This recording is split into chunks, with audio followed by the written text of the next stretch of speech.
house being born and taken care of.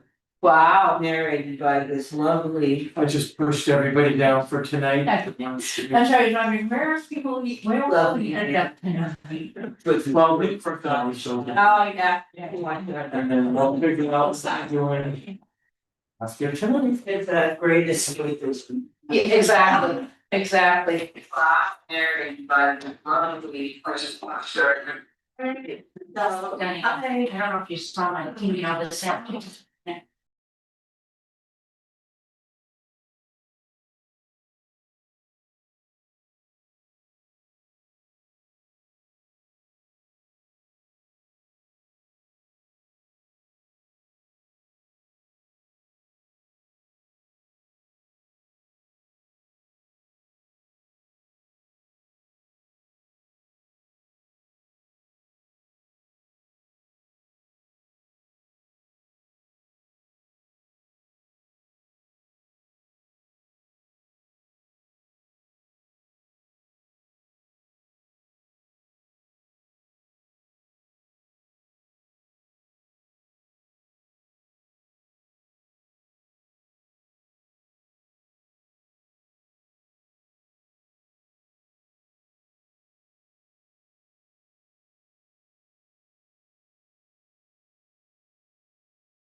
Welcome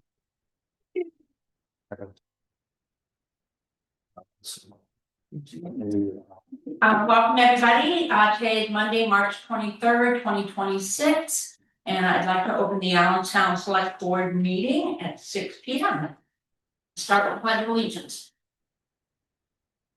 Pledge of allegiance To the flag of the United States of America, and to the republic which stands one nation under God, indivisible, with liberty and justice for all.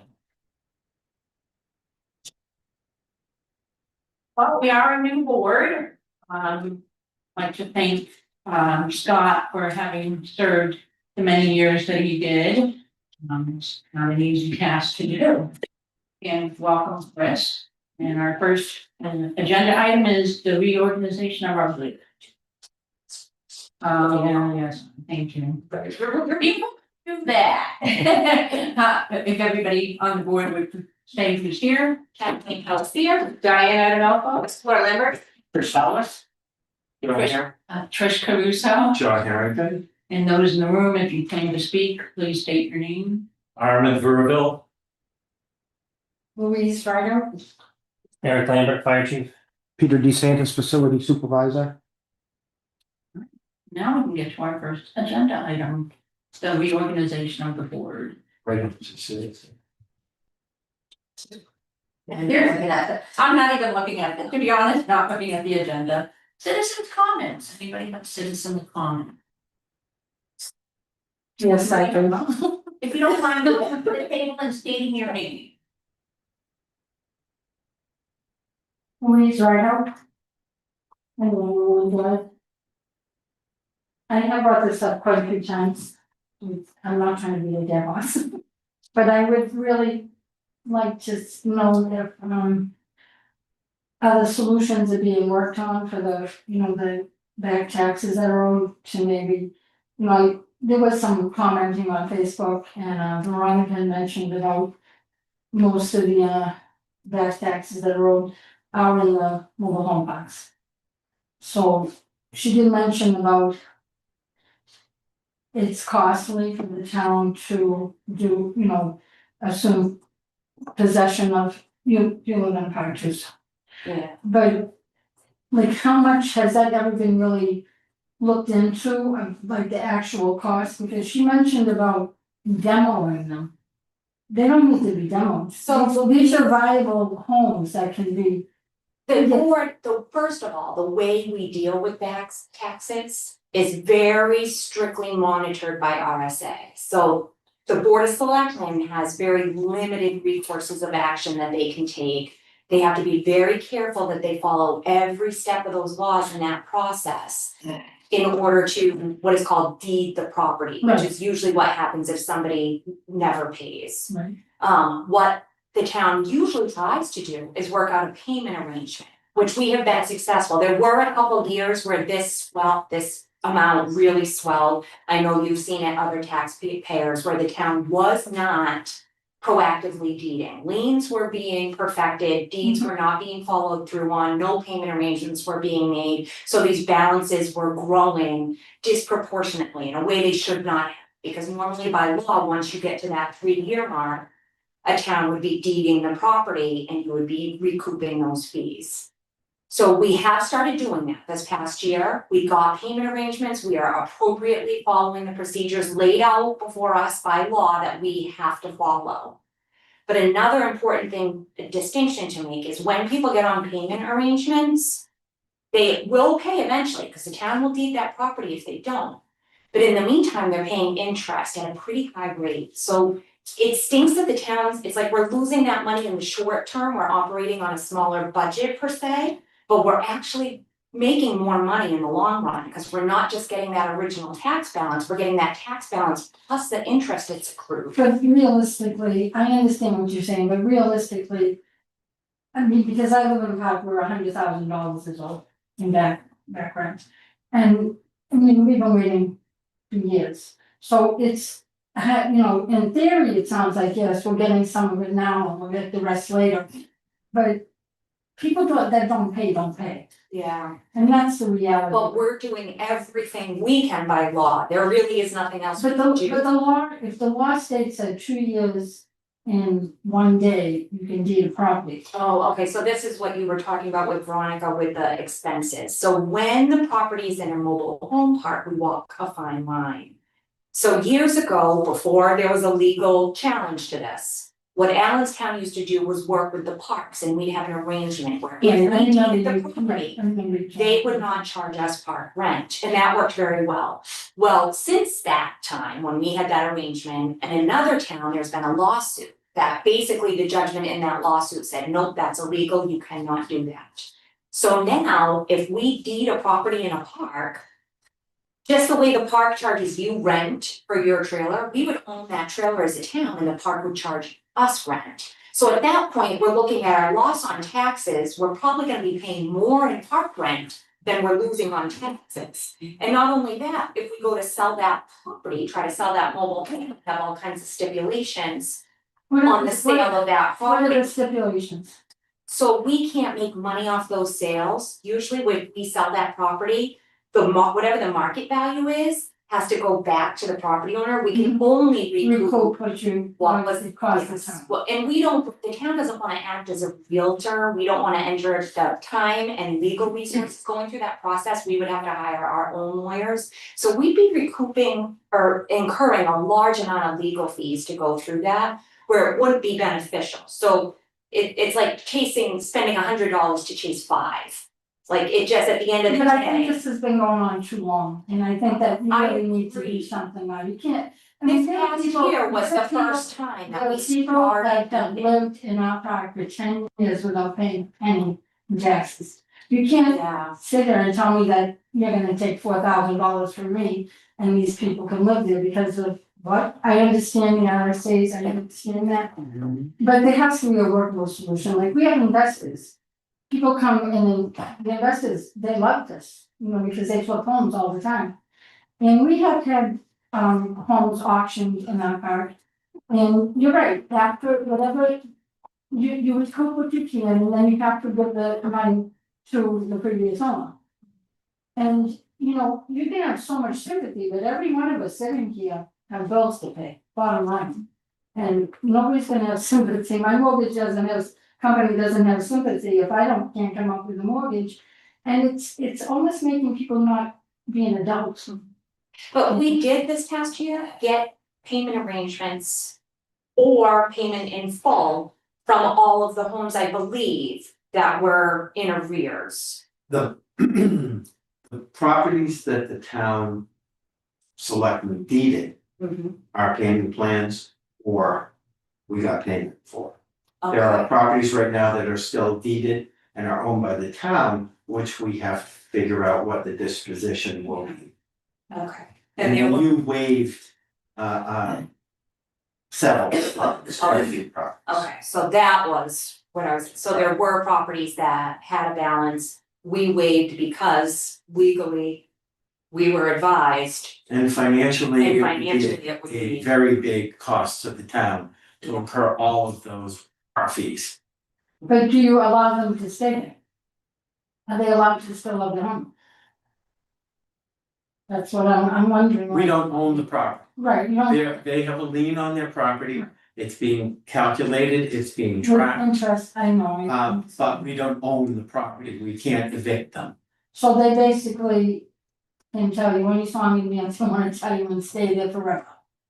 And it's really like, I understand the laws and, Chris, you live in the park, so you want, what is your input into this? I'm curious. Well, as to- what they're talking about, it is true, there's a big process, and as far as the deeding process, that's on them. But if those same people that you're referring to are also behind on their lot rent, that's when the co-op needs to get involved and use their management company to start an eviction process. We've been going through it in our park, and it's not easy. I mean, we have, right now, we have 2 homes that are completely empty. We have one home that they want to buy the spot. They have already volunteered to demolish the entire house, clean the property, it's not gonna cost our cooperative anything. but it's in the hands of a lawyer right now. And they wanna auction it off, and it's absolutely ridiculous. So there is a bigger process, and another line that has to be looked at. The cooperative needs to be looking at those folks and Are finding you out. a rock community? Yes, Community also. Okay, so our rules and bylaws, we used the template when we became a co-op, which I didn't vote for. On the template, they recommended, and it is in ours, that to be a member, you have to pay your state and local taxes. I have told this committee this before, when I've come to meetings before. And I was saying it because it could be a little bit of a game changer in a way to be able to say, hey, if you, I don't know if you're allowed to talk to the board of directors, I'm not sure exactly what, We wouldn't have any purview over that, so that sounds like that was part of your contract in buying it and becoming a co-op and what you as a group decided to adopt. well, So that would I be- made reference to it at our meetings. that, Yeah. You have to pay it because it does incur, all of us here, it's incurring unnecessary cost to all of us. So these laws, is there any type of legislation that could be worked on? Every Because now and then, some legislation will get proposed that attempts to address this issue, it never gets very far. Well, the thing is, I It's worked usually on- ITL before it's even out of the gate. I worked for almost Yeah, a year and a half with the senators, with SB 210 yeah, and the other bill. And that got passed unanimously, so I always have hope that maybe I remember it was a lot of hard work, I was up there all the time, and I'm thankful I was able to participate and help something. And I have spoken to Senator Pearl, and, he said he got us $100,000 from that tax, meals tax or something. That's what he told me, I don't know, look for it. well, you could also speak out, reach out to other representatives I did. too, and as a member of the public, you could work with one of them to propose the bill. I think you kind of missed it for this year, because we're just getting into the, it's like halfway done, but for next year, you could, yeah. I mean, what would be helpful for this town to, because the budget, if we can't meet the budget. And, obviously, we're having struggling meeting the budget, the fall budget went in, Mhm. so there's a lot going on, and whatever can help this town. There's a lot of people that would be on board and would wanna help, because people did help for that government, was, sometimes you have to push people a little bit, but. If they don't, some people don't get, and you have to remember this, it's really, really important. Most of the people that hold back taxes in these do not have mortgages. So if you wanna be sympathetic to them, don't, because it is really not right. You're being sympathetic to a person that doesn't wanna pay their taxes, some of them don't wanna pay their lot fee, and they completely wanna live for absolutely nothing. So, to me, it's like 10 years of not paying taxes. But it concerned me when Veronica mentioned about it wasn't worth it to the town to, demolish. People live there. Everybody in this room knows that the real estate market, there's none, you can't buy a garage for $40,000, Yeah. So every property, Well, we Yes. don't demolish, what Veronica, I believe, it sounds like what she was Right. referring to was those old arrangements that we had, in which case, when we deeded a mobile Right. home that was not livable, So which that's not- oftentimes was the case, the agreement Right. included that the town, we would demolish the property, turn the lot back over, well, technically, the park always had Yeah, the lot, but the lot. the would town get- can't absorb any of that kind of cost, I understand that completely, but now it's a little bit different. So I don't know if like a real estate agent would be willing to help the town, or an investor. I mean, We have- investors are really, Our hands are tied by the law, so we can't, we're doing everything that we are legally allowed to do. We couldn't bring in an investor, we have no say over those parts. so you said that almost everything that is behind has been put a lien on. Yes, everything should be in lien status, Right. and which continually is, but the board has only acted, perfected deeds on the properties that our legal representation has told us it would be most advantageous for the town to do so. Some properties they have said, do not, you're actually putting the town at a disadvantage. And so we have taken their legal advice and we have moved forward on the properties that it behooves the taxpayers for us to pursue. And we have left the properties alone that our legal representative has said, leave it alone because you're gonna hurt the town if you go after. I understand what you're saying, you don't want to incur additional expenses. Yes. So the legal representation, the lawyer. They're telling you, have they spoken to the people? I mean, there has to be some correspondence going on between the people involved and the town or their attorney. The lawyers consult and talk with the board, they don't go out, that would cost us an arm and a leg. You know that, we But know the that. people who are delinquent on taxes do speak with our tax collector. And we reach out to them, we try to get them to come in and set up payment arrangements. As I said, we have been very successful this past year. We had quite a few payment arrangements that, to the best of my knowledge, people were honoring. And at the end of the day, those payment arrangements are actually paying us more money than taxpayers Because to you're pay on time. collecting. Yeah, we're getting all that interest, and that is important. The only reason I bring this up so much is because the budget, I would like to see all of every department funded the way they say they need it, and it's only fair to them. Yeah. I mean, to me, it's like, they come here and they put in what they need for their budget, and you wanna honor that. Because they're the ones that are taking care of everything in the town.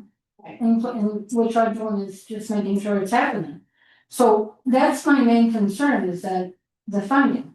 Yeah. Because nobody really wants to see a tax increase. If it happens, it happens. We know this is the way everything's going at the moment, but, you know, it is difficult to live in the park where you know that Yeah. there's quite a bit of, people living for nothing. Yeah, But I if do you're agree. paying your bill and your neighbors are not, Right. yeah, that's But frustrating. remember, if they're not paying their taxes, they don't have a mortgage. Yeah. So, you know, take that into consideration when you think, oh, this person can't pay, or, you know, oh, no, they could never pay, they don't have it. What I learned up here is people have like a couple $100,000. They have it, they wanna keep it. Yeah, they pay cash. A lot of people, I was outbid for cash homes. Like 7 years ago, I was looking for a house and I got outbid by every cash. It was unbelievable. Like I said, I went over like $30,000 over the asking price and it's, oh, we got a cash buyer. So there was a lot of cash, so, you know, Yeah. don't let anybody off the hook that easy. It's frustrating because it seems like, you know, bad behavior is being rewarded. Mhm. Can you clarify something on the town side of it? For example, at least in our cooperative, I don't know if it's the same as in yours. If we have a payment plan set up with a resident and they default on that, it goes to court. How does the town handle it if someone defaults on their payment plan on the town side? I believe we have to start the noticing all over again for the liens, so we'd have to follow through those notices, and then the only recourse the town can take is to move forward with that deed. Thinking possession, there's not a court hearing, it's just a very But I will say, detailed and in my time process. as tax collector, there certainly are people, I know that most of these homes do not have a mortgage, and then I understand there are people who will just not pay the taxes, who are able to and are not. I met with many people over the years who were not able to, that when I went out, they had an elderly loved one who was battling cancer and they couldn't work because they were being a caregiver, and there's a whole assortment of extenuating circumstances that people oftentimes do not advertise. They're not telling everybody else under the sun that they're going through these situations. I've even encountered people who were victims of fraud themselves, who were incredibly embarrassed. They didn't want to reveal that to anybody. Well, I had. So there are I had situations where there are in the people. town a few years ago with you church that, you know, when I came to speak with you, and I had to reveal everything. So it was very, you know, it's humiliating, it's very Yeah, it humiliating, is. yeah, the person. But at the end of the day, we're all taxpayers, we all need to do our part. I do believe the board is following everything we can legally within our power to enforce collection of these deeds. And when people come for a payment arrangement, we do dig pretty deep. So they have to provide us all kinds of financial information that we're reviewing. They have to explain to us why they're behind. So we are getting into the nitty-gritty details of what caused the situation and setting up a plan that will help them hopefully get out of trouble that benefits the town because we're getting that interest, benefits them because they're getting back on track. Was the town aware of the New Hampshire homeowners fund program? Oh, yes, and many people did take advantage of it. I was actually tax collector during that time, so we had a link on our website when people called. Quite a few homeowners were able to take care of some very large balances utilizing those funds. However, the process to get those funds was not easy. So I did have some people that reached out continually and just didn't understand the paperwork or didn't meet the deadlines and would struggle. There were organizations that would help taxpayers through that process, and I helped people as much as I could. My time was limited as well, though, and that wasn't really under the purview of my job per se, but I did as much as I could. So we did see quite a few people who were able to utilize it, but Because there there were were so some many people people up that. to $40,000 Yeah. to help. And that was for lot rent, that was for utilities, back taxes. Yeah, So- those funds have been exhausted Yes. and not renewed. 2 years ago, yeah, it was a federally funded program that the federal government did to the state to distribute, and I had spoken to the management company that we had at the time, Foxfire. I spoke to them and I said, why, because they were trying to collect like back rent. And I said, why aren't people applying? Yeah. And like you said, some people don't want to give their personal information. Well, Well, some people didn't understand the process too, it can be complex, so some people maybe have some disabilities or. yeah, it's not maybe easy. they're- We all know that any paperwork, just to fill out an application for anything today is, can be, I'm just hoping that, we stick with it, follow through with it. And if you need any help with it, like, if there's RSAs that could be changed or could be added, I'll be happy to work with any type of help that you might need for anything like that. Because it will help everybody. It's not for me, it's for like the whole town. Because I think that we all deserve it. Thank you, Marie. Well, thank all of you, Appreciate guys, your comments and. thank you for listening to me. Any other citizens' comments? All right, now we will go on to our agenda. Reorganization of the board. That includes, voting on chair and vice chair and assignments to the planning board, budget committee, economic development committee, although I think that's been. Economic Development Committee changed that last year. Yeah, I don't think we need to. There's no longer a record member I think it's. assigned to that. And, sorry, not yet. I would like to nominate Trish Caruso as chair. This is her third year. She served as vice this past year, filling in for about a 2-month period when Scott was out. She has experience as a paralegal, has worked extensively in municipal government as a professional career for 40 hours a week, specifically in this town and in larger municipalities. So I just think that you would do a good job. Chair, if you're interested. But do it, I guess, if nobody else is. Yeah, I know, both of us.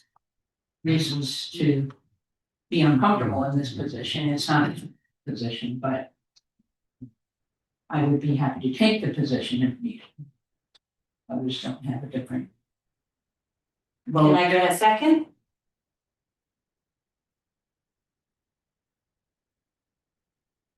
I can speak up. I mean, I Hopefully not. recently I was absent for a time and things like that happened, it wasn't a planned situation, it wasn't, I don't wanna be here. We all have things that go on in our lives that sometimes takes us away. Scott himself was absent. We both had legitimate reasons for that. Just honestly speaking, I, because of that, I know things happen, but at the end of the day, you know, weren't here to participate, so that's. I think every member of the board at some time or another has been absent. I have not. Okay, you said that. That's the only reason, I mean, nothing else against you or anything, it's just that Sure. it was limited participation, so I think that's important, and availability.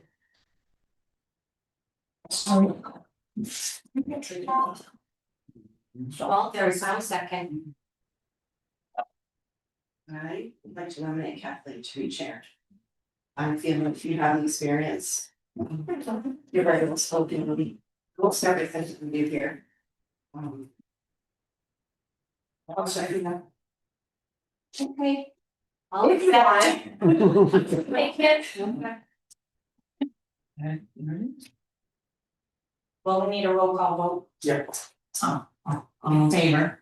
Kathleen, I. Diane, Laura, Chris, I. For sure. Okay. I mean, I have to jump into it right now. Okay. does it? Does anybody wanna nominate?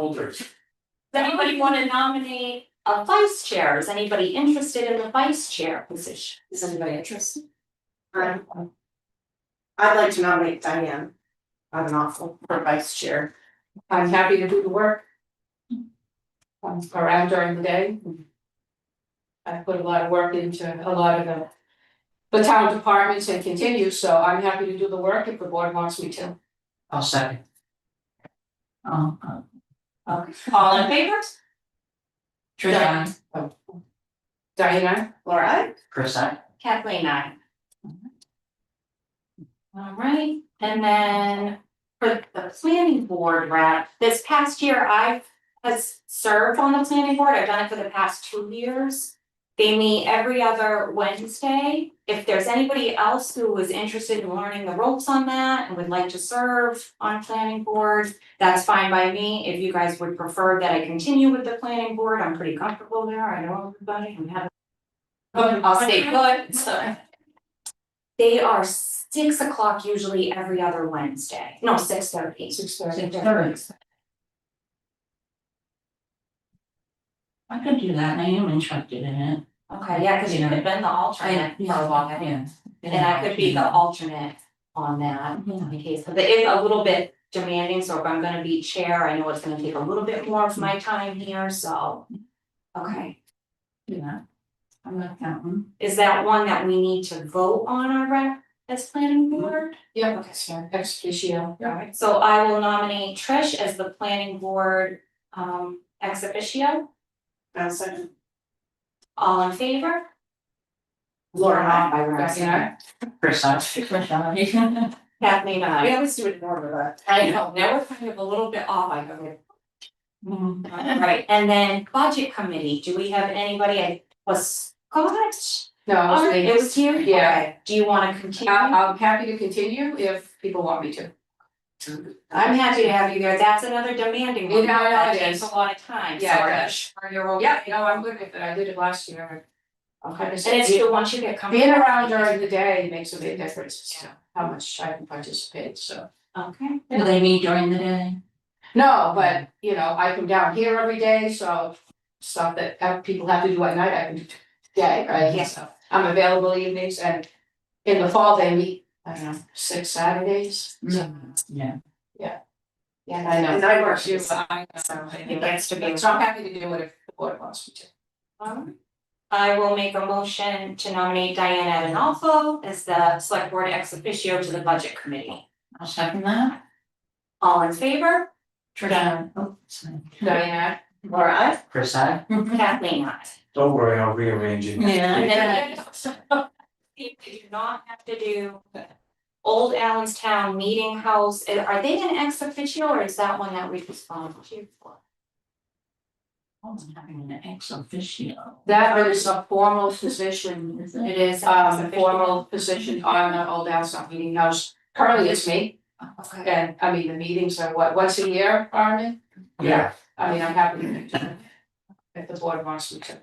Would Chris like to, as our newest member? He's not on any committees and you're already on budget, I'm on planning, or you're on planning. I'm gonna have my hands full with chair. Sure. I know you're familiar with that group too, so. Alright, then I'll make a motion to nominate Chris Fowler to the Old Downtown Meeting House Committee. I'll second that. All in favor? Rashad. Diane, Alright. Chris, I. Kathleen, aye. Okay, and we will move on to the next item on the agenda, Thank you. unless I missed anything, but that's all that's on this. So I think we can move on, okay. So the next item on our agenda being the 2026 default budget. First of all, I want to thank the department heads for, all of you really did look into your individual budget and make, suggestions on what you could do to address that. I really appreciate that. We're starting with that this year. I agree. Seeing that is being contributed throughout all the departments. And I'm very appreciative of that. And I hope it continues as well through the year. You know, I know you made a suggestion of was it a workshop? That you all can talk, cause I think we're all a group, like we all live here, and I think you guys working together, you know your departments, that's what we pay you for, and I think it's a great idea, so I hope it continues. You guys hold like bi-weekly department head meetings, so those things can also be discussed at those. I won that meeting, but.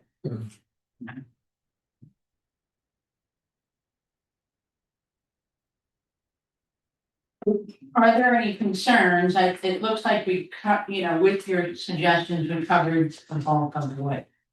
That deficit would look like. I mean, my only concern as far as I go is I think we're gonna decimate our capital reserve balance.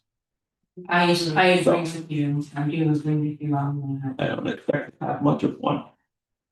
Or any. Come the end of the year.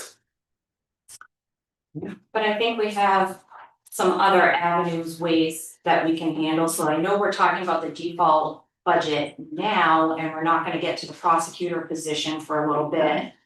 But I think there are other ways, other budget happenings, I guess, right now that could help that situation. So we're not in as bad shape.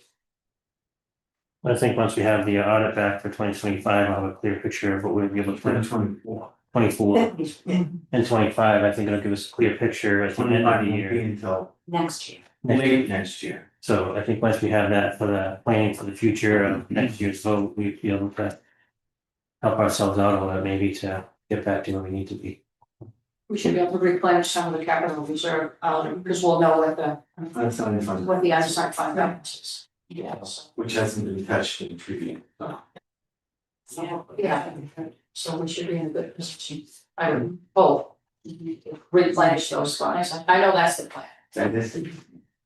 Well, Yeah. I'll say, like, I pay attention to the numbers pretty closely, and I think all of us have agreed in our meeting that we've all been putting pennies for the first 3 months, which it shows because I'm under by almost 2%, the town's budget is like 56,000, so we're doing pretty well at being responsible. So as long as we keep doing that, I think we'll be all okay and talk to each other. So.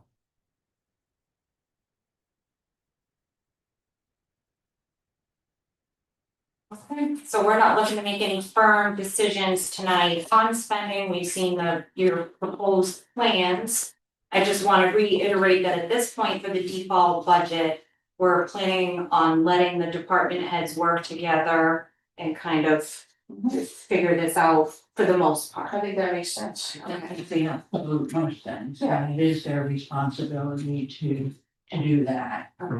And it seemed like most of the plans that I saw, you were going to try to keep the step increases for the employees. In mine, it's a little bit different, I think, but I'll be honest with you, I did not, because we're still at the same one last year. Everybody else did raises for everybody last year, I only gave this for 8 people. I truly believe that. And that was something I was not happy with as a board member. I personally feel it should have been all or nothing, with the exception being people who had attained certifications or ended a probationary period, some legitimate reason to have been getting a raise in a default budget year. So I don't know how the rest of the board feels, but it's my personal preference that those employees who did not get one last year, and so they are seriously left behind, should at least be made whole by getting brought up this year.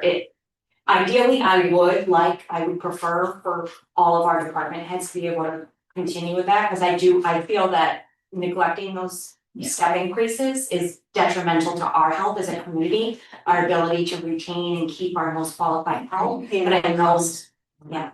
It does to recruit, but right now we are on a tight budget and it's not that we don't think these employees deserve this, but we want to do this, we just may not be. So I'm hoping as you're reviewing these budgets, that maybe a little more research could be done on what it would look like if we were able to, either give all employees that step increase or just those employees who did not receive it last year. Is that okay with the board if we give that directive? I think it's fair. Yeah, sure, absolutely. So, I mean, like, my budget, I thought we were on the directive, we were gonna try to do them this year, so my budget has. That's already. Yeah, that, the one that I presented to you guys has, Does include it does include that. You've already done. the stepping over basis that we I talked think it about. would work, but I thought that with the default. Last year being cost. Which makes So, sense. but I think I would agree with you that they do need that. I mean, and I will tell you up front that you just had somebody go on administrative leave. So basically that's gonna be a hit to my budget as we plan for the future. But I would agree with you that some of the people are gonna walk if we don't try to address it. So could you get us the numbers for if you gave all your employees a raise and also if you just gave it to those who did not receive it I last think, year? And I believe all of PD received it last year. yes. And I believe her proposal included it for this year, Mhm. all of her 4 options. I think she had one option that Yeah. said, but she herself had said she strongly discouraged that because especially that line of work right now is having a really hard time finding an attorney. Well, you don't wanna lose. Yes. Yeah, but it may, and I mean, again, I just wanna see these numbers, I'm not asking the board to make a decision on this, I know it may be high. Yeah, I Because mean, you're we not, look at you're every, not reading the deficit 100%. Yeah. we need to make sure that this is feasible, we can do it, but. I would like to put it forth every effort possible to try to make it happen. Yeah, I mean, cause you never know what's gonna happen. Yeah. And knock on wood, we don't have anything that happens, so. One day at a time. Okay. I think that concludes our default budget conversation then. We're gonna move on to the next item on the agenda, Ford Street grant agreement. Got it right? I'll have to get used to this. No. I did see it, you had sent it to us, and I'm. From DNCR, but. It's a matching grant, we already have the matching. Yeah, so funds. They cannot be federal or from another grant, are you Yeah. planning on taking them from the revolving? either that or we have an equipment capital reserve, also a fire equipment capital reserve. So it will either come from capital reserve or from the operating budget, because we do have a line for radio maintenance, which I think we'll underspend because their programming that capital mutual aid forced us to do last week, we were able to get free of charge from the city of Concord. So I think those funds will be able to be covered by that line, because that was planned for that, so. And that's a match, and we have to buy it by, I think it's August 31st, we have to buy them, and then they'll, once we pay and we verify we paid, they will pay us back the difference, so. Funding a new No. item, or I didn't think so. No, we have pages for the call department, and some of them are close to 25 years old, so we have. And fire alarm has changed to like more of a digital versus an analog system. And it allows for us to buy those pages that actually accept that, so. Is there a reason we're not using the revolving fund to match things? We can, I It can just see, seems to me like it would be, especially if you're gonna be trying to just get those raises and save every dollar in that budget that you can. That we would use it, and to me, it seems like it's in line with why the fund was established, that we wouldn't miss things like this. So, Opportunities. the main purpose is because of the default budget. And what we're looking at to spend out of that this year has increased. On top of spending, which was now more than $40,000 for the repair of the ladder truck, that we're gonna hit that pretty hard this year.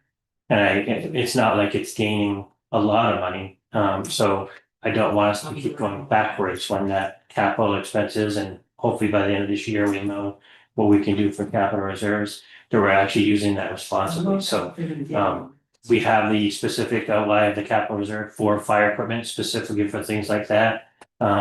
So that's why I was thinking in that direction, well, the operational budget has that money in there. Okay, if that's your preference, I just Yeah. didn't understand Trust me, why. if I could, I've been watching that closely as Yeah. John will tell you, I usually check on a regular basis because my reports are not coming out right again. That we don't overdo it. I don't wanna overdo it too much, so. Makes sense. Any questions from anybody else? Policy on this question. Okay, so then It just needs to be filled out and signed by the chair. we don't have to make a motion to accept the grant. I think you, Yes, you do. did you do it at the last? meeting? No, Did I we think do a I, motion? I think I informed you, I apologize. So I will make a motion for the town of Allenstown to accept the matching grant in the amount of $958.50. Following the requirement that the reimbursement will be, that the expenses will be paid and then reimbursements, it will submit for reimbursements from Department of Natural and Cultural Resources. Funds to be expended from the fire department Operating budget, operating budget. I thought you were gonna use the capital.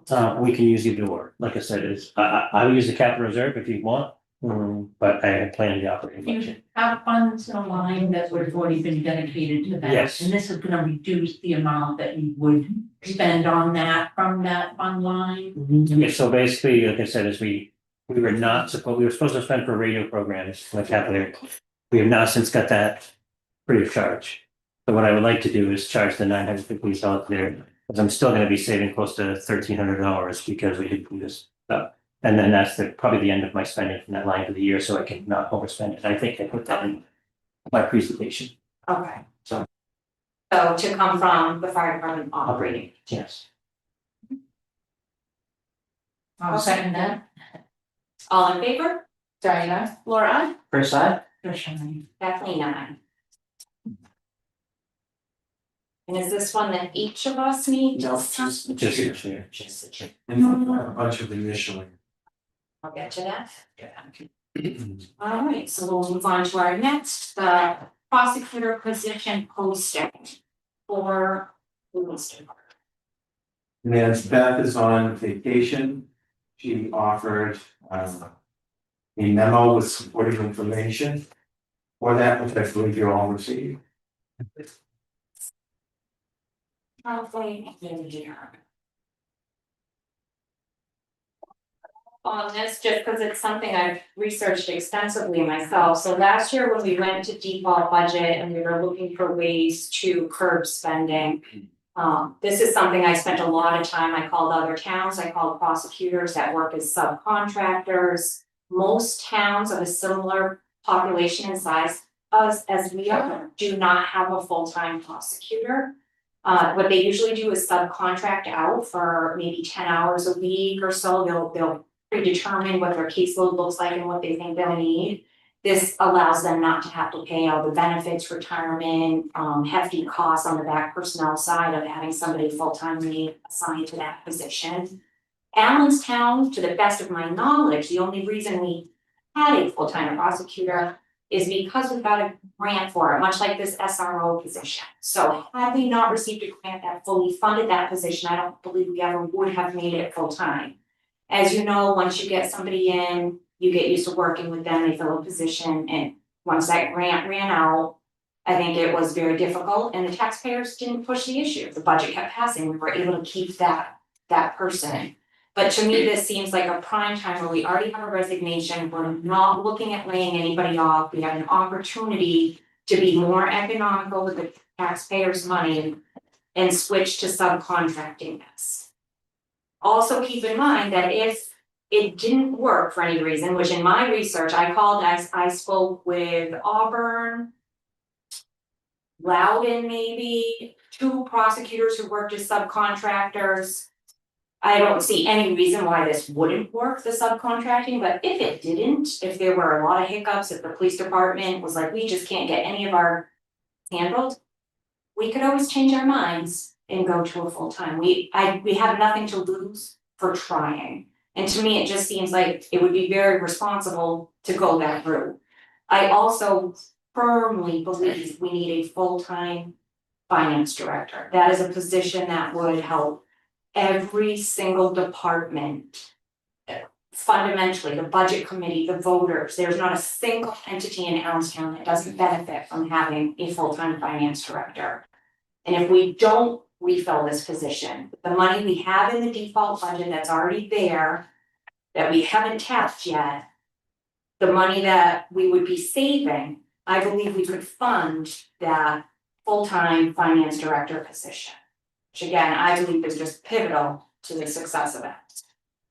And I know in Beth's letter, she stated that the change was made back in 2010. So I'd like to see Beth inquire about, that type of a contract. Get a quote on the cost and time commitment that we could get with a contracted person. So that we can see, what would that be now? We're talking 16 years later, things change. And I know Beth stated some need for advice on off-duty hours. I'd like to see some examples without giving personal information, but examples of how critical that is to needing a position that's available 24/7. And then she also talked about training and so forth, having an in-house prosecutor seemed to have helped with their training, but I'm wondering if other entities such as Climax and HMA or the police department associations that they belong to would offer those same types of training.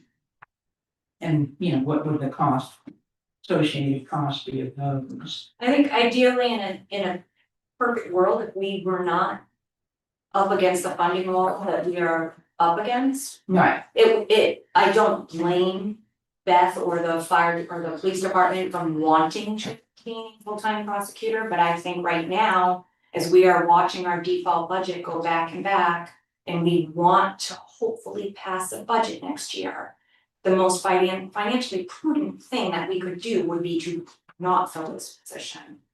I also think by at least exploring this, we're demonstrating to the voting public that we are trying to be responsible, fiscally responsible.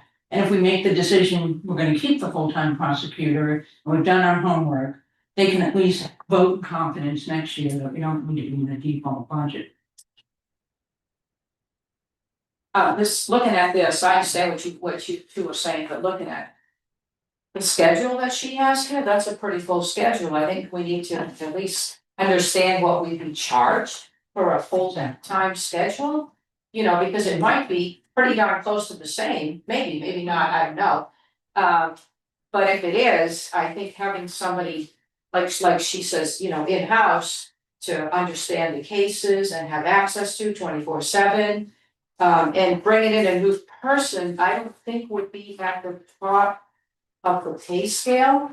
So, I mean, we have to compare what would it cost us to contract this out versus the pitfalls of doing that. And looking at if we do get somebody who this person has a lot of years of experience here, I don't know how long she's been, but I mean, if we could get another person for $10,000-15,000 less, we're saving that much money.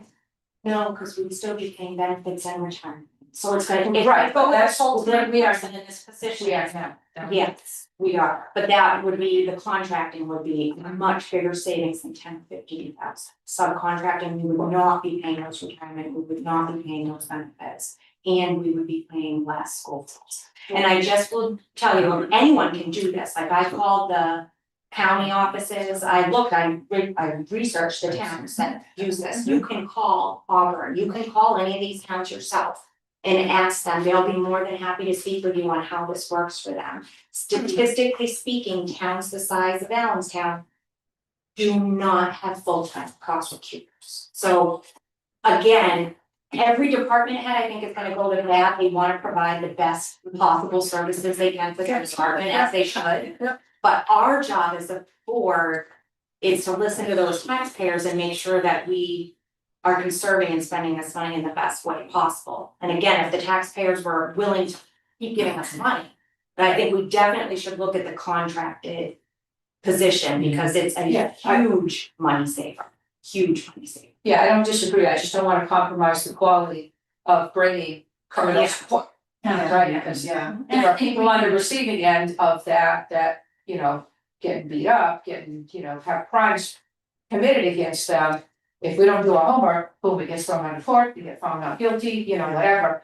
And, you know, somebody's gonna suffer tremendously for that. And I think we can We don't wanna- expect back to, explain to, you know, whoever she would consider as a contractor, to explain to them the types of cases and the types of things that the prosecutor has been doing currently. And those folks would have opportunity to answer to that and state how they could support. So what is Beth, she's looking for us to vote to allow her to post the job? I believe that's what she's looking for. Okay. So in the interest of saving time, depending on what's decided. I mean, if we allow her to post, then she gathers, you know, applications, resumes, she still has to come to us to hire, right? So I guess what I'm saying is, I don't see a problem with saying, go ahead and post the job. We may or may not hire somebody, we may contract out, but in the meantime, you can be making progress on seeing who's out there and how much it's gonna cost. You know, what's the associated cost with posting? Yeah, I would say we should get that research for the contracting and make a decision first. I also don't like to waste people's time. I hate to post a position and think of applicants out there applying, waiting on the work she's doing, the agency she's working, creating the posting, how much it costs to put those postings out, when we don't even know if we're gonna fulfill or hire that. It becomes a ghost job at that point for the applicants. To me, it's prudent to do our research and know what direction we're gonna go in. Yeah, we can't post a full-time, it's posted as a full-time position. But we can post a full-time position and then tell them when they get there that it's part-time. Well, Yeah. I mean, that, at least that's what I'm understanding. I see both sides. I feel like we really need, from what Beth is saying here, and of course, she's the department head, right? And my concern too is not having somebody available 24/7. Maybe an officer has an issue. And they need the advice then and there. You know, again, I don't know the job. I definitely see the saving money part of it. I would almost agree to having a little bit more time to think about it. I know it's a current issue. And I would encourage you guys to call the county and get other towns, because it would be one thing if other towns were falling apart and not able to operate, but if every other town our size can do it. Well, and that's your, seems like there might be. right, and that's your research, Yeah. and I'm not saying that you didn't. do Yeah, it. no, We I all want need to to give you time, yes, Yeah. guys, give you time to do your own research.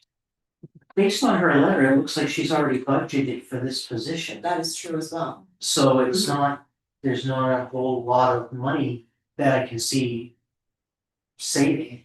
Yeah, And this is I'm a, not reading this correctly, but it looks like she's already got it budgeted. this is a bottom line budget, Chris, so the money doesn't actually belong to the departments. When we create a budget, we go through it, and each budget asks, each department asks for Right. allotment, and they tell us how they would spend it. But like in this instance, at the end of the day, when we go default, though that money is not guaranteed to these departments, it doesn't belong to them, it belongs to the taxpayers, so we can take the money and move it from any line. And this would be a huge cost savings to the town, because we wouldn't be paying all the retirement and benefits for a full-time case position. We'd be contracting it out. I believe we would still get a very good level of service from my research, which I'm encouraging you guys to do your own. that meets that role at a fraction of the cost for the taxpayers. Doing that would allow us, if the board was on board with this, what I would want to do with that cost savings is get a full-time finance director. We've been struggling for years. We've missed audits. We've had issues with our grants. The list goes on and on. There's so many payroll issues. It's just been nonstop for years, not having somebody in that role that knows what they're doing and can help assist. And I really think the key to us breaking out of the default budget cycle is going to be having a good finance director in place that's able to lead our department heads, lead us as a board, work with the budget committee, answer questions for constituents to get us back on solid footing. Gotcha. So to me, that's why I strongly feel, I don't think that is being frivolous or that having a full-time prosecutor is a horrible thing. Right. I just think we really can't afford it right now. In my mind, I would prioritize that finance director before I would a prosecutor. To me, that's much more important to the taxpayers. Put up the same argument. Right, contracting out a finance person is a lot more cost effective than bringing in a full-time person with it. It's the same argument on We both have sides. done it, no, because we have done it and it hasn't worked. We haven't contracted a prosecutor. Yeah, we have done it with a finance person and we've had probably 10 examples at least of where it has not worked. But are we It's doing not- that now? We're contracting out our finance. And it is right not now. working. We How is basically it working? Well, couldn't fund our I- capital reserve accounts. John, is it not working? Is the finance, the contract and finance director, is something not going right? I can tell you right now, yeah. But I'm asking John. I would wanna hear what your examples are of how it's not working. So we didn't get our audit done in time because we didn't have a finance director. I know that we were in limbo, but that person would have been watching to make sure that that audit had come in before our 2026 election. So we would have funded our capital reserve accounts. We could be hundreds of $1,000s ahead this year, spread across those accounts. Had we had a finance director in that position watching over that. The grant paperwork, which has worked out with the PD in the long run, but stuff like that, a full-time finance director would be going over and making sure. If we were thinking about making any large financial decisions for the town, the finance director would be here to advise us about how the accounts work, how the revenues work, how the spending, the best way for department heads. When we had a full-time finance director, a real one, which you were not on this board for, but I've worked in many municipalities and here when we had one, they're worth their weight in. But I'm gonna be a devil's advocate though and say we did have a full-time and that didn't work out well. So he was not. I understand. Which is a huge difference, and I brought that, it's part of the reason why I quit my job and ran for this position. Because I could see that she was not doing the job the way that she should have been doing it, and when I kept raising the flags, nobody would listen. So when I came in, as we found out, it was a huge fiasco, it needed to be But corrected. right now, the part-time person that we have now is working out for what we need right now. That we put in position, am I correct, yes or no, John? I would just. My- I'm just saying, but. Go ahead. To my knowledge, I believe Scott is doing an adequate job and is keeping on top of things. Who's doing it right now? I'm a contracted worker from MRI. Municipal Resourcing. Yes. Yeah. But I'm he's- familiar with that. He's doing the books, he's not meeting with the department heads, he was not at deliberative, we had many people asking questions, he was not at the budget committee meetings, as you know, leading up where again. There were many questions, if we had a finance director, that person would be. He is available for any department head that wants to contact him or meet with him. But he's not at our meetings, he's not serving as a full-time If we finance. were to have him at his names, we'd be paying him hourly, so that's why he's. Yes, but If if he we had, needed to be, he would. but if we had a full-time finance director, we would have. That And would I- be included in. I feel very passionately about this again. I have degrees in this, I've worked in multiple administrations, municipalities, to me, it's just. I'm blown away that we're even trying to juggle this budget in this town without, Well, it it's just some- doesn't make And sense. some people would say too, they would be blown away in another area that there wouldn't be a full-time prosecutor, whether you agree with it or not, so I guess it's to each person. I don't know of any, size that has one, so that's the big difference, like Remember most. does. Remember does. If they're bigger than us, and if we're gonna mimic, if we're gonna mimic what another town is doing, don't we want that town to be successful in what they're doing? Do we wanna see towns that are success. so the towns that I see without a full-time finance director usually are struggling pretty bad and not doing well. They are not the type of towns that we should be saying, oh, they've got it figured out. I wanna be like them, let's mix the full-time finance director, because that's what they're doing. I can say there are many towns that do not have a full-time prosecutor that are just fine. They are operating, they are getting by, they are addressing their caseloads, they are meeting the needs of the citizens, the taxpayers. I think I hear generally that, we all agree that it's a good idea at least to look at the cost of a contract. absolutely. And how much they can or can't help and that type of thing. And I think maybe doing that too, to get that an opportunity would be here, maybe present with us to maybe defend that side of it. Well, again, I I want, like her to have that information Yeah, available as well. Defend her position and be able to speak to the The alternative. questions that we have, or, Yeah. you know what I mean, just like Eric or Chuck. but I don't think it's defending a position, I just don't like that language, because again, I don't think that it's a horrible idea that Beth, like, I'm not saying having a full-time prosecutor that Beth is reaching for something that doesn't make her life easier or isn't advantageous to the police department. Or that is good for citizens in the long run, if it is in process, if it is here too, so. You Yeah. could look at it that Yeah, way too. that I You would, look- that I would do again, because I'm looking at the total dollars being spent. I understand, but Then sometimes it's you the need tax- to expend dollars Yeah. to have the protection or have whatever we need for our department heads. Unfortunately, yes, we're in a default budget, but we still have to spend money in some areas, it just has to. But it's our job to spend I it know the our best job. way. I understand. One That big you're saying thing that I'm sure. But and I absolutely want to, absolutely, I agree Yeah. with you, but I'm just talking. One of the other things I'm considering in this is that even Beth herself has said that, if it's needed, we would reduce our police force hours at the late night hours, and why would we need a full-time 24/7 prosecutor available to us if we were to do that? So, we have to also be, long-term planning, Absolutely. in the event that unfortunately we go to another default budget. So, I mean, or the town folks could even come in and say, maybe we don't want a default budget, we want the budget to be this amount, which might be less than what we're asking for, or even less than default budget. So, Well, I just hope you'll at least explore it. Absolutely. yeah. Okay, so Can we make it, can we agree to have, maybe we need to make a motion that Beth Tower would present data on hiring a contract for this? What would that cost be? What would the coverage of those, that contract provide? I'll second that. All in favor? Trisha? Kathleen, I. Diana, Laura. Trisha. Very good. And then our next item on our agenda is future town hall update. Peter, you're up. Yes, sir.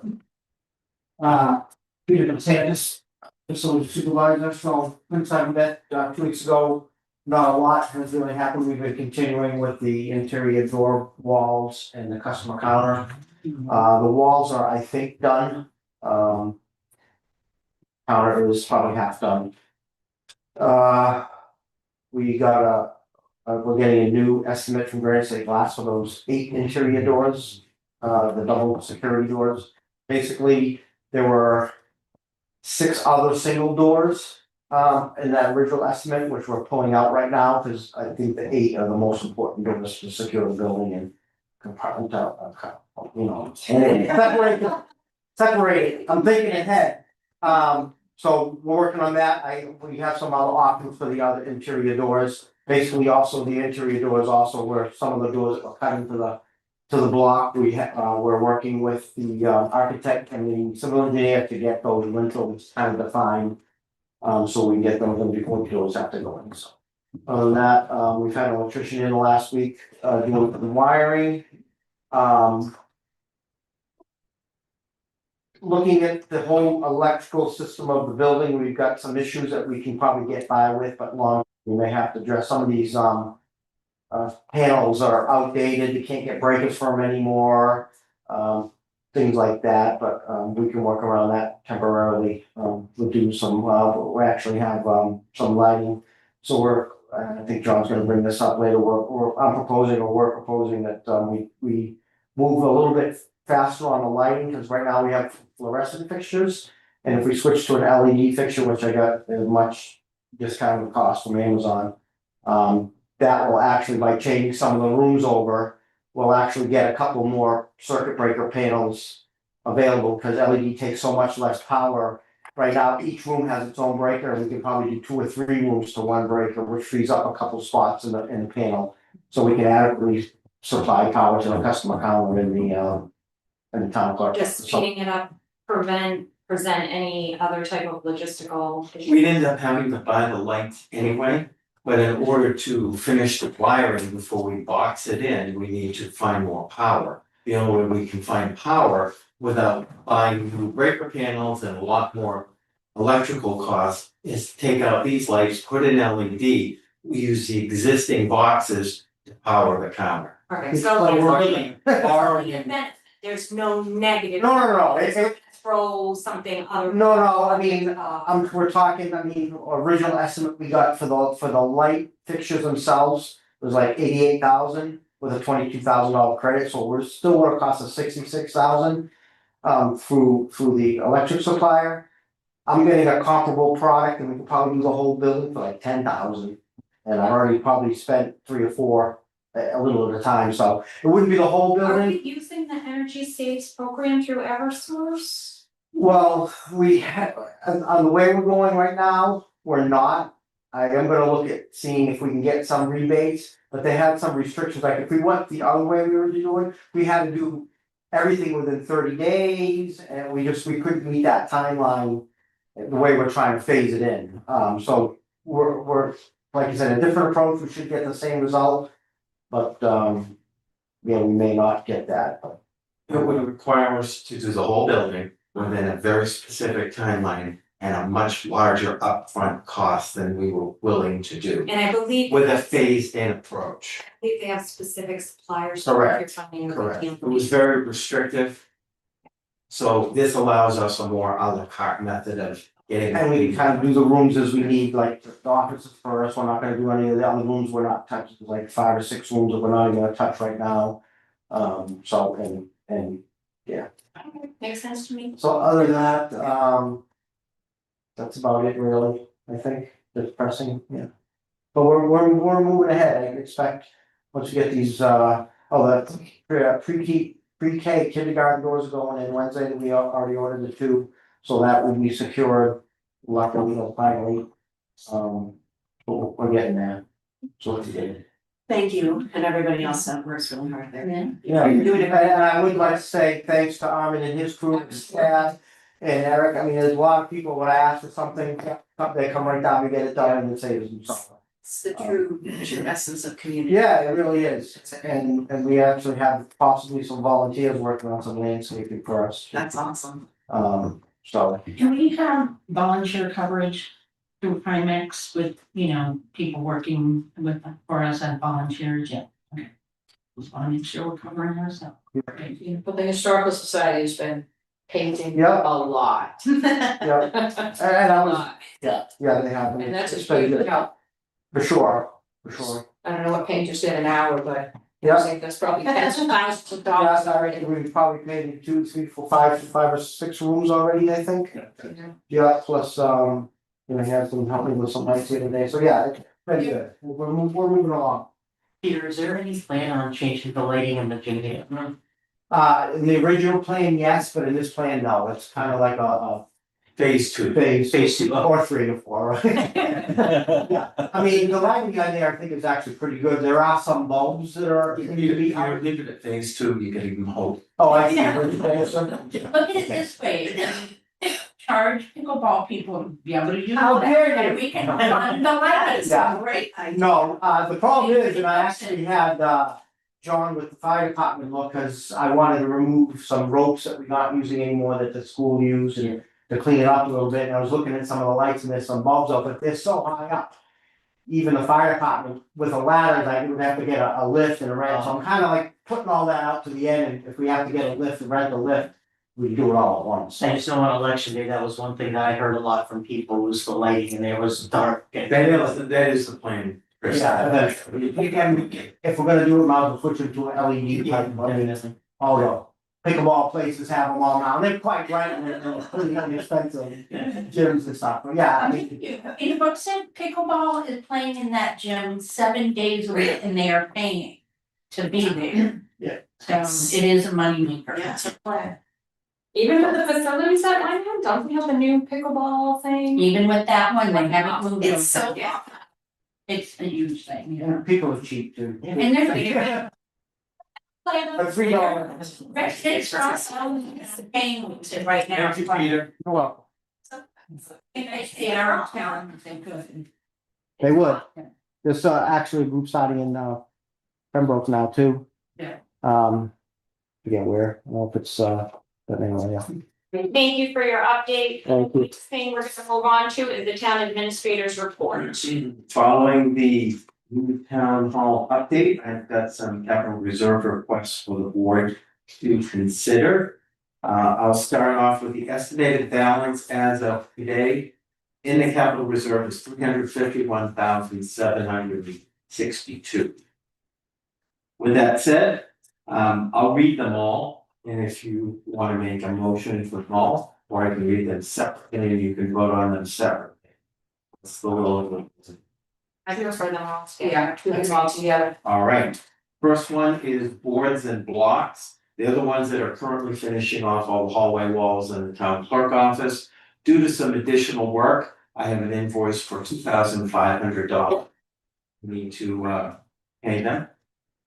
We also have a recommendation from the committee on a railing company, Nick's Welding. For $28,000, they would do and manufacture and weld all of the railings on the two large stairways, one at the end, one in the main. Yeah. This would be conditional on the approval of their plans by the architect. So if the board approves tonight, it wouldn't be paid until we get approval of their plan. But we can't get their plans unless we give them an indication we're gonna use them. Yeah. Jay's Plumbing, multiple small repairs needed to be done in the building, in the pre-K and in the rooms that we're refurbishing. Sinks had to be moved, pipes need to be closed off. That is $1,870. Key Electric, as Peter mentioned earlier, we do have an electrician in there doing some lighting installation in certain areas on the second floor. Offices, right now we have a bill for $1,618.54. And the lighting fixtures that Peter has purchased through Amazon for the BOS meeting room and other offices, $2,599. On the railings, is that something that we should be doing an RFP on? We got multiple bids, You did. that was the bid that the committee chose.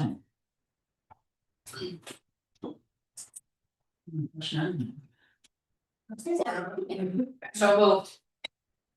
Okay, I'll second. All in favor? Diane, aye? Laura, aye. Chris, I. Trish, thank you. I have a position opening to announce to the board. This morning, we lost our building inspector, so I need permission from the board to post that position. Sounds good. Yeah. That's a critical position. Yeah. That's right. Okay. Right, that's why I want to get. And lastly is a housekeeping note that the town clerk office will be closing at 12 noon this Thursday. Early, Jackie has a training to go to. Okay, it's been posted online and in both. And that's all I have. Yeah, thank you. Thank you. Does anybody have any other business? That they would like to discuss, any board members? Okay, seeing none, we'll move on to the consent calendar, minutes and manifests. I'll make a motion to ratify the consent calendar for March 23rd, 2026. To approve the public meeting minutes of February 23rd, 2026, March 9th, 2026. To approve payroll and accounts payable manifest for 2026 check manifest batch number 209, 211. 2026 non-check manifest credit cards for batch 210. Town payroll manifest dated 3/19/26. Second, All in favor? Diana, Laura, Chris, I. Sean. Kathleen, I. And do we have a non-public tonight? Nope. Okay. So. Thanks for coming. Okay. Do I need to do Do those those. before I have to do those in the public section? Yeah. I'll have to learn about these. Okay. Besides that, from the other there. Or they can change that. never mind, I'll just say. Okay, right. Bye, Erin. Bye, Erin, thanks for coming. See you next week. I need. Oh, sorry. Good night. Thank you for coming down. It's just. 25 minutes. I just want to go. Thank you for making that price change. I had it. Yeah. Yeah. Or just leave it. Say. I'll talk to you. Like, you know, the two. And I also, you know, you were out a nice warm yeah. atmosphere and then. Jonathan does. Here's some- You want to swap chairs? allergies, all of them. Yeah, yes. Yeah. So this. Sure. Gotcha. And on the buses. All right. So, Normally, I find it more than all these. This- I do that. so which things does the board have to vote on versus they don't have to vote on and I'm just reading it? Cause I would prefer to have the folder organized in fashion. All of it. If it's in that folder, Okay. you need signatures and voting. Everything requires a vote. Yeah. Okay, well, that makes it easy. Otherwise, it'd be a correspondence. Okay. So then the first thing we'll do is the decision-making worksheet, which we've all reviewed. I think at our last meeting, Trish, you had some suggestions that you. Yeah, You're gonna send it just like able to give them today, Diane today, on my outlook. I did make a revision to that based on the conversation that Trish provided the last meeting. You know, she's got some other comments here that. Things like, you know, having a place for the date, having guidelines on timeline requirements or guideline. For example, submitting it to the TA by a due date of, you know, whatever the, you know, for the select board meeting, having a date of submission, including a space to state the timeliness of the decision that would need to be made. Urgency, desire, or required project completion dates, for example. The RSA pieces in there already. Guidelines on funding parameters, you know, for example, this is the tax impact. Item, this is grant exploration availability, town budget line. Include a space for a requested motion, which I don't benefit from. And include space to list related documents. So there's my suggestions of changes. And then I'm concerned about what does the New Hampshire Records Retention RSA state about the retention of this document. On it, it says determined by BOS. Is that sufficient? Is that allowed? I just wanna, Chris had a quick question, so I just wanna. Yeah, I just don't know what this is. Okay, I know it's hard when you come in new and you're I don't know what the purpose. we're throwing it right, it looks like this. Yeah, but I don't know what it's for. Right, so let me give you some background, so I came up with this because as we have to make difficult decisions because of the default budget. Yeah. For example, the prosecutor situation. Yeah. Is a prime candidate for this type of process. So I came up with this, so it would give us a clearly defined method to evaluate a problem. What are the, issues, what are we trying to solve? What about the people in the process? Do they feel it's a problem or not a problem? What's their take on this? And then we just go through this whole thing and do the sections that apply.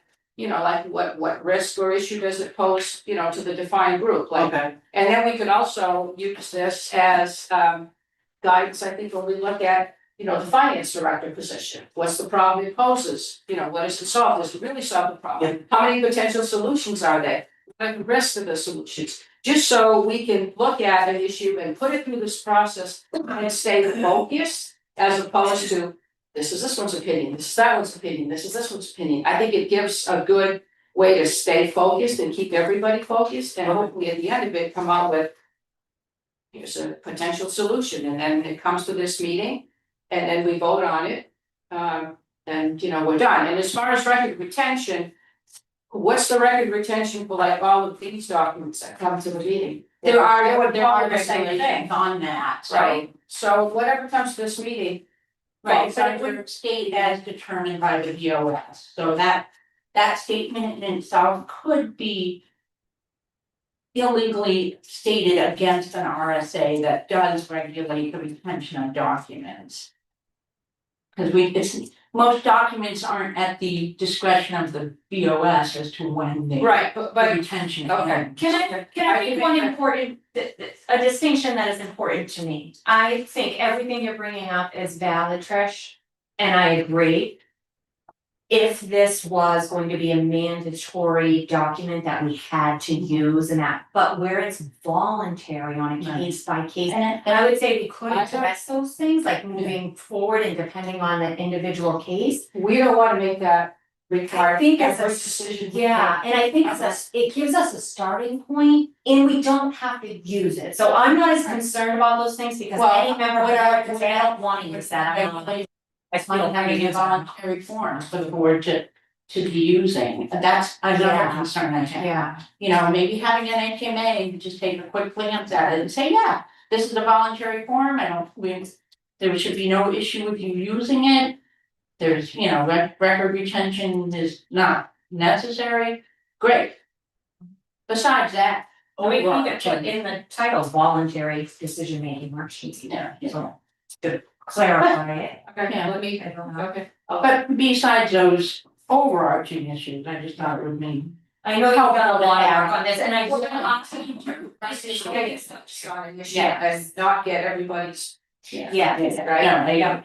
No, Alright. what does everybody think about including space for requested motion that would be related to that? I think that's overreach, I think it's getting too complicated. I think I'll address the RSA one, Okay.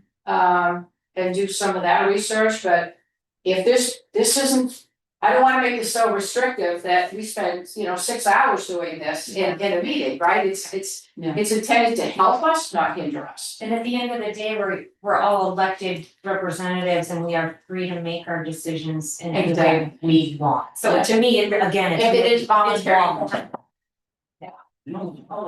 You're still transmitting our mutual. We're not in We're still, non-public. yeah, we're in a public I session. just called and said you're still transmitting. Yeah, we're not, We're not still in public. Still on public meeting. Alright, Okay. Thank you. And she's called me John. twice and I'm like, oh, she called me before. Yeah. Okay, so for this, we're gonna wait and you're gonna make a couple. Yeah. Do a little bit more research. well, I'm just handing this today. Okay. I was kind of guessing what I thought. Getting my outlook, and I was trying to do it at night, and then during the day, I just didn't get to connect with technical support. What happened? Yes, I People did. saw everybody leave. Yes. Yeah. And they didn't need to. Oh, Alright. Yeah, because you had asked. And this is the boring part, so. Oh, okay, yeah. Okay. Why would you wanna stick with this? We're still public. Yeah, I shut the volume off She's in the called meeting. 3 times. I should call you twice. Oh, okay. I thanked her, but. So we're tabling. Yes, we're gonna table now. The next item in here is a purchase order for Allegiance truck through the fire department for 2 ball joints. The amount requested is $13,866.04. Money to come from Emergency Services Revolving Fund, which has a balance of $453,000 at this point. So I'm looking for a motion to approve. So moved. I'm forgetting anything. I think I got it wrong. Okay. All in favor? Trisha, Diana, Laura. Chris, Okay, wonderful. I'm just gonna. Give us a look. There we go. No, thank you for doing that. I feel like it makes more sense. It does. Okay, and then we have a certificate of appointment to Matthew LaFlame as the deputy town clerk tax collector. To expire on March 13th, 2029. And Jacqueline, the town clerk, has already given him his oath and appointed him, so they're just looking for our approval. That's something we have to vote on. Yes, I'll make a motion that we approve appointing Matthew LaFlame as deputy town clerk tax collector. Second that. Which one wants it? All right, Trish. All in favor? Trisha, Diana, Laura. Pause for a second, this has Scott's name on it. Yeah. Put a line through it and. Thank you. Whoever signed in that line. I'll have them fixed for the next meeting. Oh, okay. So Chris, when you get this, you'll have to just right now. print your name right there, that's the style.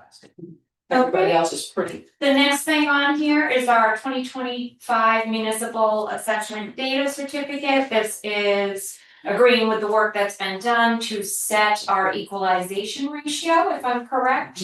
So I'm just gonna be looking for a vote that says, and it's short, so I'll just read it. We, the undersigned, do hereby certify that the assessment and sales information provided to us on the New Hampshire Mosaic Equalization System has been thoroughly reviewed by this board and is complete and accurate to the best of our knowledge.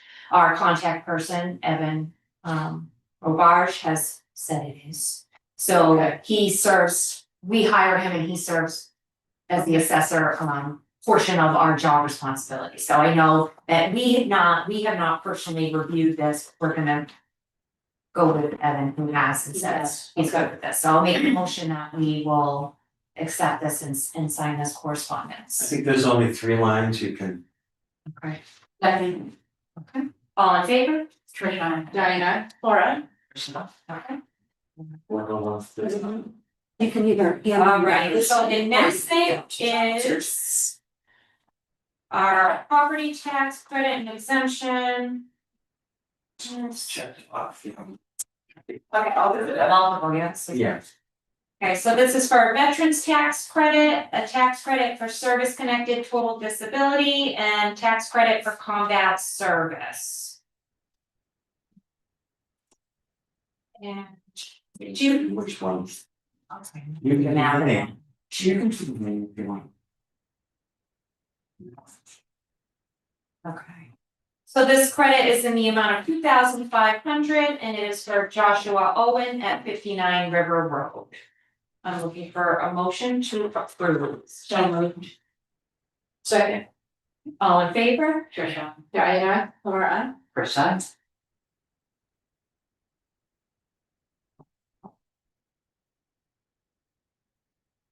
And today is the 26th. Oh, 23rd. We're doing the year is this 27th. I usually Friday. All right, and next one. She's 38. Oh, you need to vote. Oh, Kathleen, hi.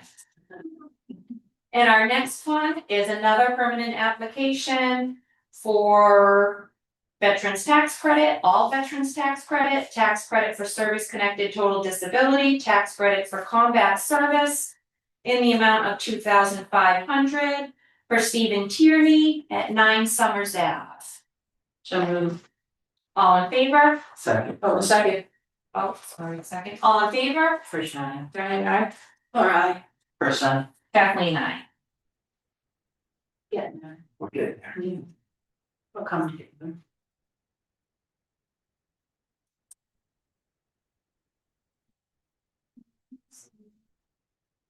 You don't think.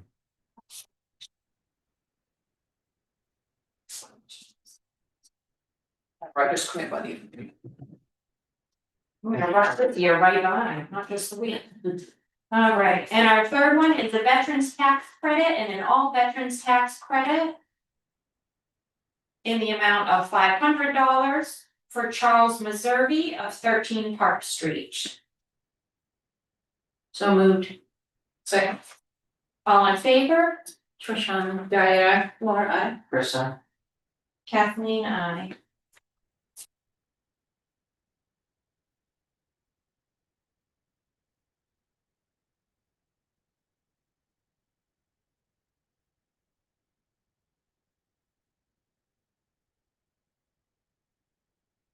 And. Okay, yeah. And then the next one is the elderly exemption.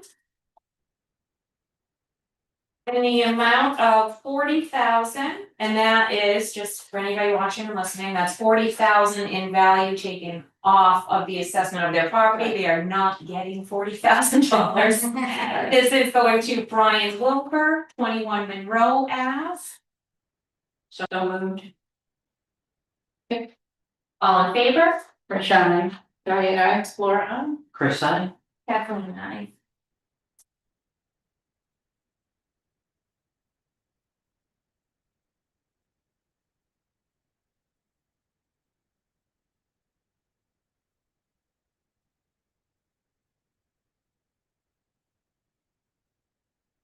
And then we have an appointment for Otto William Rush as the health officer for a term of 3 years.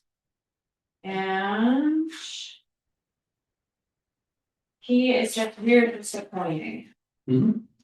Okay. And he has not signed it. Well, he has not, but he's accepted the position. Is that already? I thought he was- Yeah. He did, but he was in a brief period to fill out. Oh, okay, okay, so this is because of the new election. Right. Okay, Well, he came in yeah, last year. okay. And here's back here, the original signature thing. Okay, so I'm looking for a motion that we appoint Otto William Rush III as the health officer for a term of 3 years to expire. In November? When do you want till the next municipal election? He doesn't run, it's an appointed position. Oh, so he can serve, are we making our appointed positions in November? They're all in April. It's to get him on cycle, because he was in November. Oh, okay, so you're just going with the Right. same. Right. Okay. Most of them, we try to cycle to April. Yes. He Do we is- wanna do this one to April? Just so he's in. We could. Are you still doing? Prior April, yeah, Are you still in the? yeah, I'm helping, Okay, so we could do it for April 23rd. That would sync him with everybody else. Yeah. If you'd like. yeah, the prior year. I just remember when I was doing that, it's much Yeah, easier to have yeah. everybody. Yes, we do elected people Yeah. in March and appointed people in April. Oh, yes, we Because can. otherwise it's all, it's every month we do it. Perfect. Yep. So I'm looking for a second. I didn't get it first. Did you make I that motion. I thought I said I was Did you? making a motion, but I may not have. All right. And Keep then an eye. a second. Yeah. And all in favor? Trisha. Diane, Percent. Kathleen, aye. Would it be, I know in the past Scott usually did not make the motions very often, he preferred to have another board member, should I He call? did a lot of them, but you can spread it out. Okay, yeah. I don't, if people wanna make motions, I don't wanna be hogging all the airtime. But I So, prefer to if keep you that have them going. right in front of them, you'll be informed about them beforehand, so it generally makes sense that you would make those. Unless you wanna piggyback what I just said, like, you like to just, and that's fine too. Yes, yeah, the so moved is always so nice. Okay. It is, times. On rather than say it's on TV. Yes. And our next form in here is a personnel action request for Nicholas Thibodeau for on-call at an hourly rate of $23.99, dated for March 9th, 2026. Oh, that was his, okay, so this was his previous rate, okay, so he was $23.99.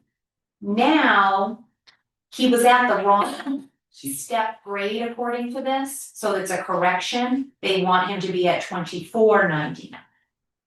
And that would be effective for the pay period of March 15th, 2026. So moved. Second, All in favor? Trisha. Diane, Alright. Chris, I, And is this one that Jess? Jeff, the Aye. board cheers. Okay. That's sign.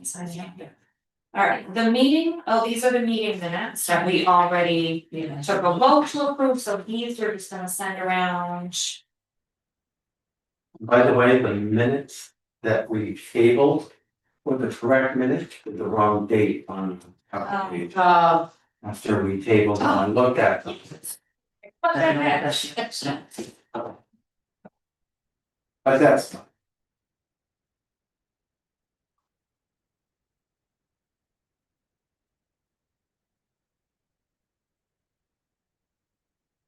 On the minutes, if sometime in the future you would pick up a mistake or something and edit, that would go down here, we would all sign down here, that when they finally we just sign it.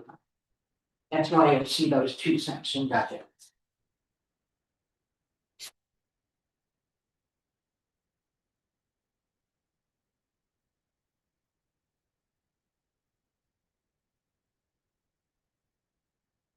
I don't know why I have to do that for example. We have not said 20, I keep wanting to put her to the end. Okay. Oh, that was. So typically these all, once they come back, go back in this folder and just come to you, and it doesn't matter what order, I did not pay attention to. No, which that doesn't. You'll just want to double check that they are all. Yeah, I usually try to Okay, look before I let you go. good idea, because I know there's times I've missed stuff, so. Alright, good that you have all those in.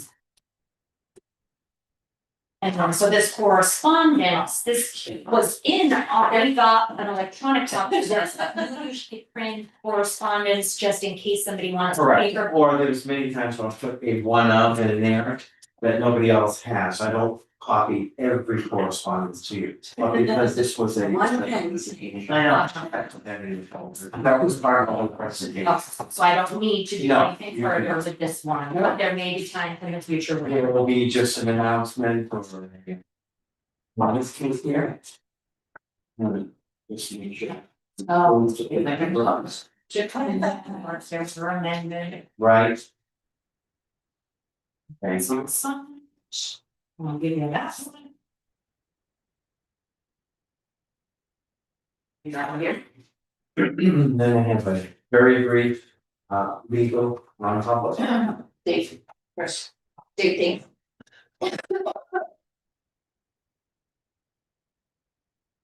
We'll cut you some slack. Rookie. That is to freaking everybody. Only that. Grant from you, sign, When I put it on. you did, you said you were gonna fill it out after. I don't know if it's been filled out, stop me. Did I? I didn't see. No, I don't wanna. You're done, I I read read it. orders on attachments. Good. I don't know which one. Oh, they keep them, oh. Yeah, we read this. So the other thing, the certificate of authority. I'm attesting. I am authorized as the chair to Yeah, sign yeah. this agreement, okay. I'm gonna make sure that I believe I remember seeing that form come through and it was the chair of the boards that signed it, but I was mistaken, I mean. I mean, if you're not gonna use it, I don't know. Usually it takes much needed, so he uses it. Post office. No, that would be where He's going to attest that this resolution was read during the meeting. So this is that you signing the agreement is duly authorized to enter into contracts on behalf of Allenstown. And then Jackie will attest to this But I do put my name there, that. there at Allenstown, and that's what you will read into the minutes. Okay, Please. you got it.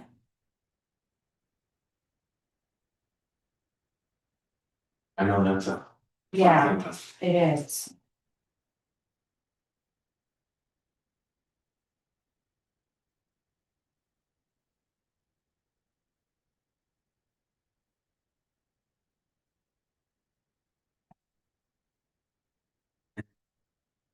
Flags.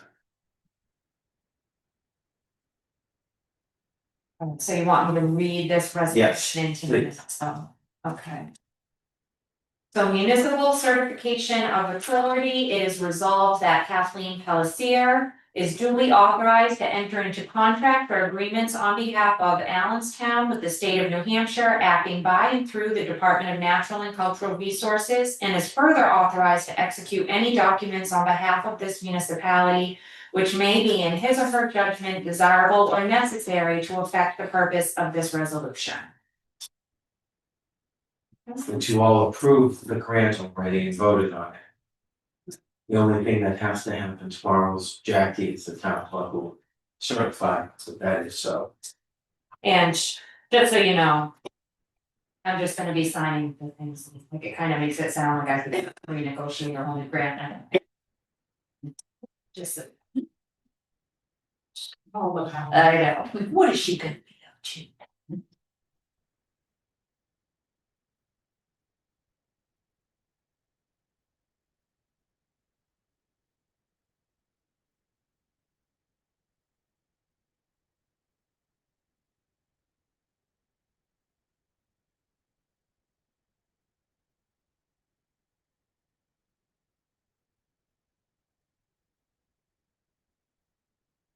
Here we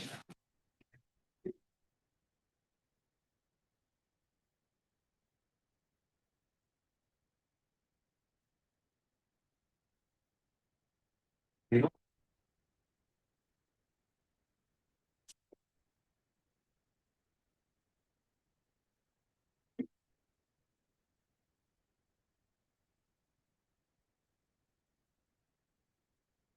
What minute? Well, I have. It's reverse. Like this one's down the wrong. No, I've been sick this past couple, I was thinking of Thomas, Oh, but I didn't have a fever and so yeah. I'm here, but I've done really well, I thought I would be coughing the whole time. Okay, if you wanna make a motion, I'll go into non-public and then give me a minute to shut everything down, Okay. Please. please. I'll make a motion that we enter a non-public session in accordance with provisions of RSA 91A:3(2)L at 7:40. Is that correct? 7:42. 7:42. One second. Okay. Second by Laura. All in favor? Oh, yes, all in favor. Good job. Keep on. Oh, no, I Side. Kathleen, aye. In there quick second. Somebody should tell Veronica that we're. No, no, no. Now we're really.